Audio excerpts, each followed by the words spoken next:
तुम्ही स्टिचिंगचा कोर्स केलेला असेल, तुम्हाला शिवता देखील खूप छान येतं, तरीही तुमच्या फॅब्रिकला किंवा तुम्ही जो काही शिवणार आहात ड्रेस किंवा ब्लाउज, त्याला प्रॉपरली फिनिशिंग येत नाहीये रेडीमेड सारखी किंवा मग बुटीक सारखी, तर आज आपण या व्हिडिओमध्ये काही खास टिप्स सांगितलेल्या आहेत, त्या तुम्ही फॉलो करा.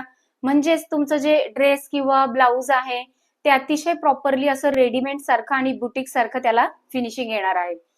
नमस्कार, मी Jyoti Yadav, new fashion maker JH मध्ये आपलं खूप खूप स्वागत करते. बऱ्याचदा असं होतं ना फ्रेंड्स, की आपण ड्रेस किंवा ब्लाउज शिवतो, अगदी जीव ओतून शिवतो, मन लावून शिवतो, पण कस्टमरला फारसं आवडत नाही. फिटिंग पण छान बसलेली असते, तरीही ते त्यांच्या मनात भरत नाही. का तर फिनिशिंग म्हणजे बघितल्यानंतर त्यांना ते कसं असतं ना फ्रेंड्स, माणूस असो, ड्रेस असो, म्हणजे फॅब्रिक असो, काहीही असो, first impression is the last impression, हे माझं वाक्य कायमचं आहे. मी क्लासमध्ये सुद्धा हे वाक्य नेहमी यूज करते.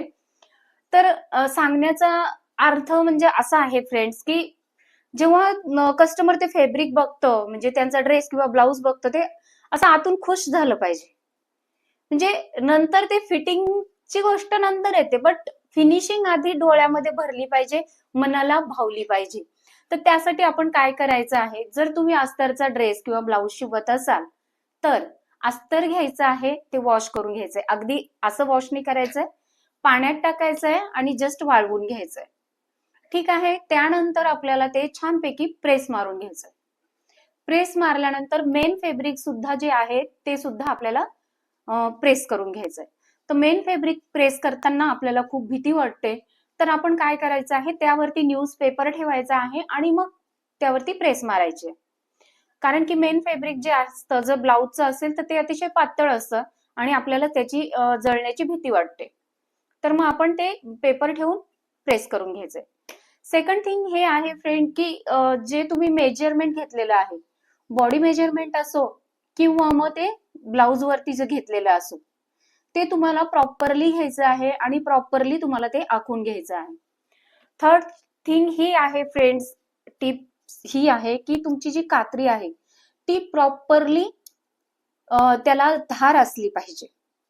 हे धार असली म्हणजे फॅब्रिक जे आहे ते आपलं ते अतिशय व्यवस्थित असं कट होतं. त्यानंतर आपल्याला घ्यायची काळजी ही आहे की जो दोरा आहे तो चांगल्या क्वालिटीचा असला पाहिजे, सारखा सारखा तुटणारा नकोय. सारखा सारखा जर तुटला तर तुमच्या कपड्याची फिनिशिंग जाते. ठीक आहे. तर हे झालं आहे. त्यानंतर तुम्ही जी बॉबिन भरता ती अगदी प्रॉपरली अशी घट्ट भरली गेली पाहिजे. अगदी अशी लूज भरली तुम्ही तर टीप व्यवस्थित येणार नाही, लूज टीप येईल आणि तुमची जी फिनिशिंग आहे ती अजिबात छान दिसणार नाही. आणि एक काय काम करायचं असे आहे फ्रेंड्स तुम्हाला, जेव्हा तुम्ही स्टिचिंग करता त्यावेळेस आपल्याला इथे मशीनला आकडे दिलेले असतात, त्या आकड्यांवरती आपण 3 नंबर वरती शिलाई ठेवायची. 3 नंबर वरती जेव्हा आपण शिलाई ठेवतो तेव्हा सगळी शिलाई ही सेम येते आणि आपण ऑब्विसली नवी डबल टिप मारत असतो, त्याच्यामुळे तो उसवण्याचा वगैरे असं काहीही नसतं.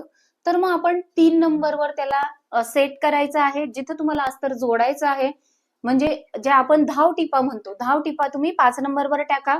आणि जे तुम्ही रेग्युलर स्टिचिंग करताय, जसं तुम्ही कटोरी जोडताय, टक्स मारताय, तर ह्या सगळ्या टिपांना तुम्हाला 3 नंबरची टिप ही यूज करायची आहे. त्यानंतर आपल्याला ज्या आपल्या टिपा येत आहेत त्यावरती लक्ष द्यायचंय की त्या सरळ येत आहेत की नाही. आपल्याला टिपा ह्या मोस्ट ऑफ सरळच मारायच्या असतात, बट जिथे तुमची डिझाईन आहे, जर समजा तुमचा चौकोन गळा आहे, पंचकोनी गळा आहे, गोल गळा आहे, गोल गळ्याला तुम्हाला अतिशय व्यवस्थित अशी राऊंड शेप मध्ये टिप मारायची असते. आणि जर तुमचा चौकोन गळा आहे, तुम्हाला स्ट्रेट येऊन त्या कोपऱ्यावरती सुई टेकवून थांबायचं आहे आणि त्यानंतर पुन्हा स्ट्रेट अशी ही टिप मारायची आहे. तर हे झालं टिप मारण्याबद्दल फ्रेंड्स. तर टिप मारून झाल्यानंतर आता समजा तुम्ही कटोरीचा टक्स मारला आहात, तर त्या ठिकाणी तुम्हाला लगेच प्रेस करायची आहे. ज्या ठिकाणी तुम्ही कटोरी जॉईंट करताय, कटोरी जॉईंट केल्यानंतर सुद्धा तुम्हाला लगेच प्रेस मारायचे. पण मिनिटाला आपण प्रेस नाही यूज करू शकत ना, तर मग आपण त्यासाठी एक ट्रिक यूज करायची आहे. जिथं तुम्ही शिलाई माराल, जिथे तुम्ही टिप माराल, त्या ठिकाणी तुम्हाला नखानी रखडून घ्यायचं आहे. म्हणजे आपण म्हणतो ना, ते असं थोडस दाबून असं ओढायचं आहे. म्हणजे जी टिप आहे ना ती खूप अशी छान अशी प्रॉपरली बसलेली दिसते आपल्याला. आणि टिप सरळ आहे की नाही हे सुद्धा आपल्याला लगेचच जाणवतं. जर तिथं काही चुकलेलं असेल तर तुम्हाला लगेच ते उचलून नीट करून घ्यायचं आहे. आता जिथे तुम्ही कटोरी जॉईंट करता त्या ठिकाणी सुद्धा लगेचच तुम्हाला असं नख मारून घ्यायचं आहे, म्हणजे ते जे आहे फिनिशिंग ती प्रॉपरली दिसेल तुम्हाला.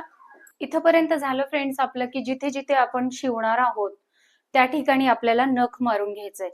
आणि त्याआधी मी तुम्हाला सांगते फ्रेंड, जे जिथे जिथे तुम्ही शिलाई मारणार आहात, जसं समजा तुम्ही कटोरी साइड पीसला जोडताय, तर तुम्हाला अजिबात कटोरीचा साइड किंवा साइड पीसचा साइड अजिबात खेचून जॉईन करायचं नाहीये. अगदी व्यवस्थित हलक्या हाताने ते जॉईंट करायचं आहे. आणि जॉईंट झाल्यानंतर आपल्याला त्याच्यावर थोडंसं नख ओरखडायचंय, म्हणजे जी फिनिशिंग आहे ती बसून जाईल. आणि जेव्हा तुमचं ब्लाऊज प्रॉपरली, ब्लाऊज किंवा ड्रेस जे काही तुम्ही आउटफिट रेडी करताय, तो आउटफिट रेडी झाल्यानंतर तुम्हाला छानपैकी त्याच्यावरती प्रेस मारून घ्यायचे. बऱ्याचदा असं होतं ना फ्रेंड्स, की आपल्याला ना खूप भीती वाटते प्रेस करायची, म्हणजे असं. तर तुम्ही बाहेरून सुद्धा प्रेस करून घेऊ शकता. हे बघा, तुमचे त्या प्रेसमध्ये 2-4 रुपये जातील किंवा 10-20 रुपये जातील, पण जे तुमचं इम्प्रेशन आहे कस्टमरवर पडणारं, ते अतिशय, म्हणजे आपण म्हणतो ना पॉवरफुल, ते राहणार आहे. आणि कस्टमर तुमचं फॅब्रिक, म्हणजे जे काही ड्रेस किंवा ब्लाऊज तुम्ही जे काही कस्टमरला देणार आहात ते पाहूनच कस्टमर खुश होईल. तर मग तुम्हीही असेच खुश झाले आहात की नाही आमचा व्हिडिओ बघून मला माहिती नाहीये. सो त्यासाठी तुम्हाला कमेंट करून सांगा की मॅडम आजचा हा जो व्हिडिओ आहे तो छान झाला, म्हणजे तुम्हाला आवडला. अगदी नसेल आवडला तरीही तुम्ही कमेंट करून सांगू शकता, म्हणजेच माझ्या व्हिडिओमध्ये जर काही चुका असतील तर त्या मला नक्की कळतील. तर चला मग भेटूयात असंच नेक्स्ट व्हिडिओमध्ये. तोपर्यंत स्वतःची काळजी घ्या. Bye bye. आणि व्हिडिओ बघितल्याबद्दल आपले खूप खूप धन्यवाद.